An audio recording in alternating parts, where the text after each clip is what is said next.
पिछली कई सदियों से हमने अपने इतिहास की जमीनें लावारिस छोड़ रखी हैं। हम इस हद तक ब्रेन वॉश्ड हो गए कि अचानक हमारी प्री प्राइमरी टेक्स्ट बुक में गा से गणेश हटा के गा से गधा लिख दिया गया और हमारे माथे पर बल तक नहीं पड़ा। हमारे घर तक आने वाली सड़कों के नाम भी किसी अकबर, हुमायूं, जहांगीर जैसे ग्लोरीफाइड डकैत के नाम पर रख दिए गए और हम रिबन काटते हुए मौका परस्त नेताओं को देखकर तालियां बजाते रहे। चित्तौड़गढ़ में 30,000 सिविलियंस को जिहाद के नाम पर काट डालने वाला आदर्श राजा था। आगरे के किले के सामने मीना बाजार लगवाने वाला जिल्ले इलाही था। जिल्ले इलाही यानी खुदा की परछाई। ये कौन सा खुदा है जिसकी परछाई इतनी काली है? अपने हीरोज और विलेंस जात पात से ऊपर उठकर चुनिए जो इस महान देश की परंपरा है। रावण कौन था? एक ब्राह्मण था। भगवान ब्रह्मा की डायरेक्ट ब्लड लाइन में जन्मा था। लेकिन आपने किसी ब्राह्मण को रावण की स्तुति करते हुए देखा है? सदियों से हमने अपने इतिहास की जमीनें लावारिस छोड़ रखी हैं। हम इस हद तक ब्रेन वॉश्ड हो गए कि अचानक हमारी प्री प्राइमरी टेक्स्ट बुक में गा से गणेश हटा के गा से गधा लिख दिया गया और हमारे माथे पर बल तक नहीं पड़ा। हमारे घर तक आने वाली सड़कों के नाम भी किसी अकबर, हुमायूं, जहांगीर जैसे ग्लोरीफाइड डकैत के नाम पर रख दिए गए और हम रिबन काटते हुए मौका परस्त नेताओं को देखकर तालियां बजाते रहे। चित्तौड़गढ़ में 30,000 सिविलियंस को जिहाद के नाम पर काट डालने वाला आदर्श राजा था। आगरे के किले के सामने मीना बाजार लगवाने वाला जिल्ले इलाही था। जिल्ले इलाही यानी खुदा की परछाई। ये कौन सा खुदा है जिसकी परछाई इतनी काली है? अपने हीरोज और विलेंस जात पात से ऊपर उठकर चुनिए जो इस महान देश की परंपरा है। रावण कौन था? एक ब्राह्मण था। भगवान ब्रह्मा की डायरेक्ट ब्लड लाइन में जन्मा था। लेकिन आपने किसी ब्राह्मण को रावण की स्तुति करते हुए देखा है?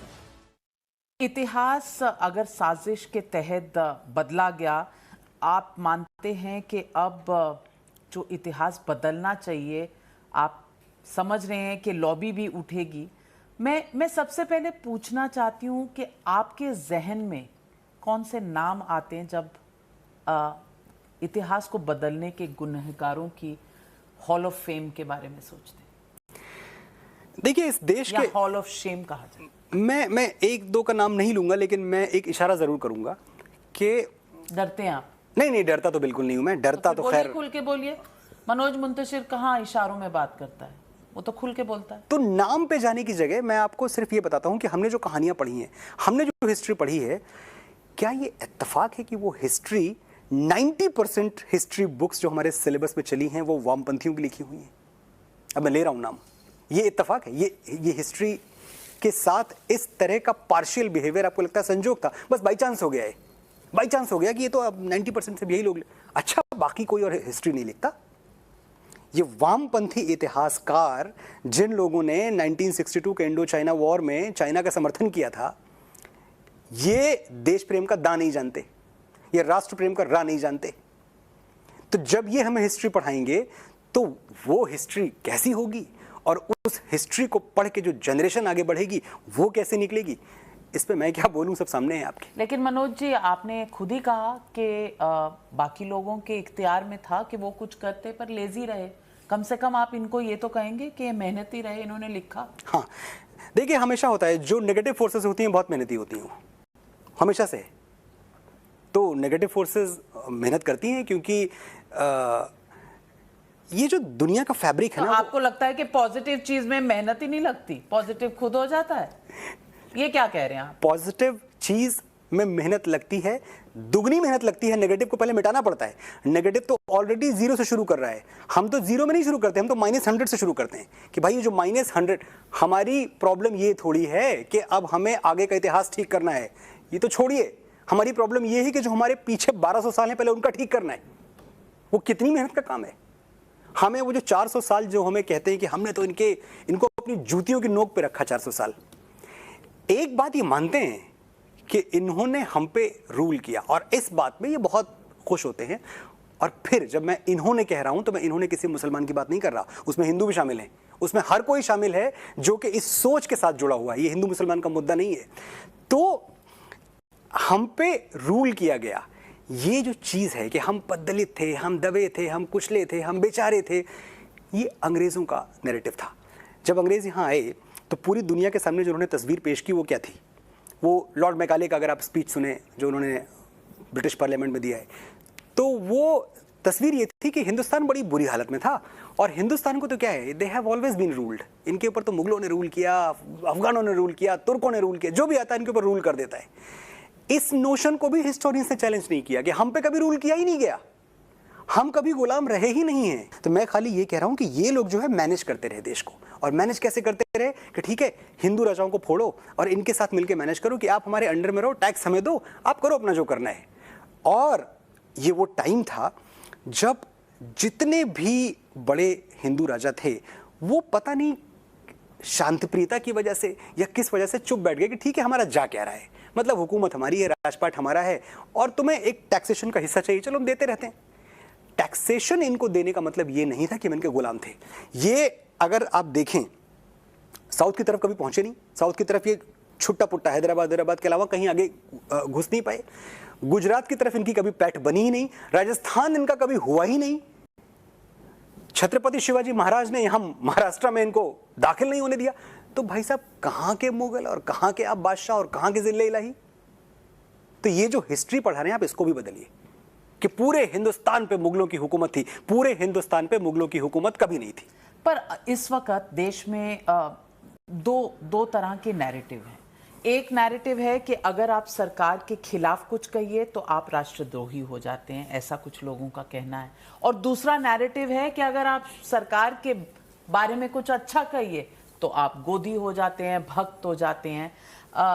ये इसके ऊपर आप क्या कहें? सरकारें आती हैं जाती हैं, कल कोई और था, आज कोई और है और कल फिर कोई और होगा।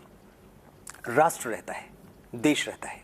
तो एक जरा सी अपील है मेरी, जो लोग मुझे सुन रहे हैं इस वक्त आपके चैनल के जरिए, कि आप एक ही फिल्टर से, एक ही चश्मे से हर मुद्दे को, हर बात को, हर बहस को, हर सिचुएशन को, हर परिस्थिति को देखें कि ये जो सिचुएशन है ये राष्ट्र हित में है या नहीं है।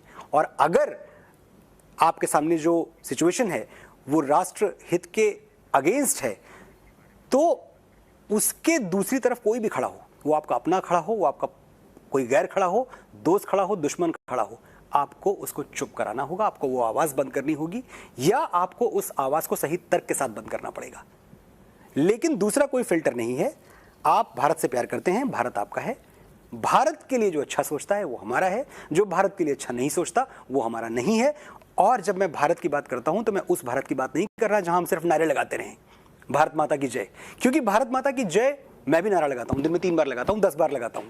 लेकिन अगर हम इसको अपने एक्शन में नहीं डालेंगे, अगर हम उसको अपने कर्मों में नहीं ले आएंगे, अगर हम जो हमें छोटा सा भारत मिलता है, रोज मिलता है सुबह उठ के, एक छोटा सा इंडिया, आप दफ्तर से निकलते हैं, घर से निकलते हैं, दफ्तर आते हैं, दफ्तर से निकलते हैं, घर जाते हैं, 10-12 किलोमीटर का आपका रास्ता होता है, चलो एक एवरेज मान लिया, उसमें आपको छोटा सा हिंदुस्तान मिलता है जहां सिग्नल पे बच्चे भीख मांग रहे हैं, जहां बहुत सारी परेशानियां हैं।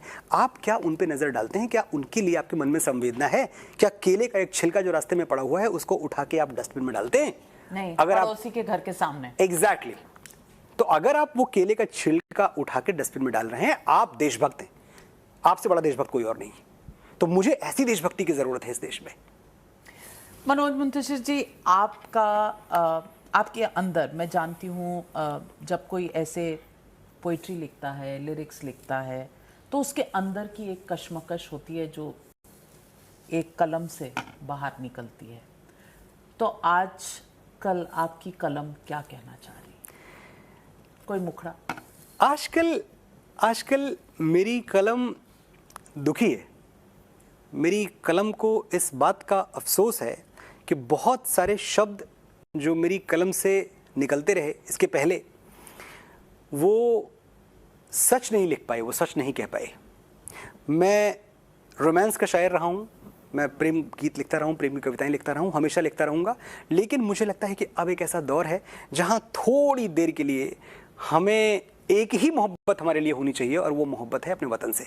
जब हम ये सॉर्ट आउट कर लेंगे, हम मुश्किल में हैं, अभी हम प्रॉब्लम में हैं। ये बात जब हम कहते हैं ना, तो हो सकता है लोगों को सुनने में थोड़ी नेगेटिव लगेगी, भाई कौन सी मुश्किल है, सब तो ठीक चल रहा है, चमक रहा है देश। लेकिन हम मुश्किल में हैं। हम मुश्किल में इसलिए हैं क्योंकि हम ऐसी ऐसी चीजों पे बटे हुए हैं जहां बंटवारा ही नहीं होना चाहिए, जहां कोई मत का विभाजन नहीं होना चाहिए। मैं चाहता हूं कि एक ऐसा हिंदुस्तान बने जहां कोई मुसलमानों को ताना ना दे पाए। मैं इनके लिए, ये लड़ाई आपको लगता है ये हिंदुओं के लिए हो रही है? मेरी लड़ाई बहुत हद तक मेरे मुसलमान दोस्तों के लिए है कि आप सही नैरेटिव पे आ जाओ, आप सही बात करो, ताकि आपके ऊपर कोई उंगली ना उठाए। मैं नहीं चाहता कि मेरे ऑफिस में काम करने वाले अशफाक पे, सिकंदर पे कोई आके तोहमत लगाए कि यार ये तो खराब लोग हैं। ये खराब लोग नहीं है, ये अलग बात है कि ये गलती से कहीं एक खास तरफ मुड़ गए हैं, इनको बहुत बहका लिया गया है, इनको हिप्नोटाइज कर लिया गया है और वो टूट जाएगा। मुझे इस भारत की मिट्टी पे भरोसा है कि वो जो चक्रव्यूह है हिप्नोटिज्म का, वो तोड़ देगी और एक दिन सब सामने होगा और हम मिलजुल के एक साथ, एकता के साथ, मोहब्बत के साथ इसी देश में रहेंगे। तो कुछ बताइए, 2 लाइन। मैं इस देश की शान में कुछ कहना चाहूंगा और मैं समझता हूं कि जो मैं कहूंगा ये मेरी नहीं, सिर्फ मेरी नहीं, ये जो लोग मुझे सुन रहे हैं, आपकी भी, ये जो मेरे यहाँ कैमरा पीपल खड़े हुए हैं पीछे और जितने लोग पीसीआर में बैठे हुए हैं, सबकी भावना है ये। कुछ कह लेते हैं, कुछ कह नहीं पाते कि ओ देश मेरे, तेरी शान पे सदके, कोई धन है क्या तेरी धूल से बढ़ के। ओ देश मेरे, तेरी शान पे सदके, कोई धन है क्या तेरी धूल से बढ़ के। तेरी धूप से रोशन, तेरी हवा पे जिंदा, तू बाग है मेरा, मैं तेरा परिंदा। ये अर्ज है दीवाने की, जहां भोर सुहानी देखी, एक रोज वहीं मेरी शाम हो। कभी याद करे जो जमाना, माटी पे मर मिट जाना, तो जिक्र में शामिल मेरा नाम हो।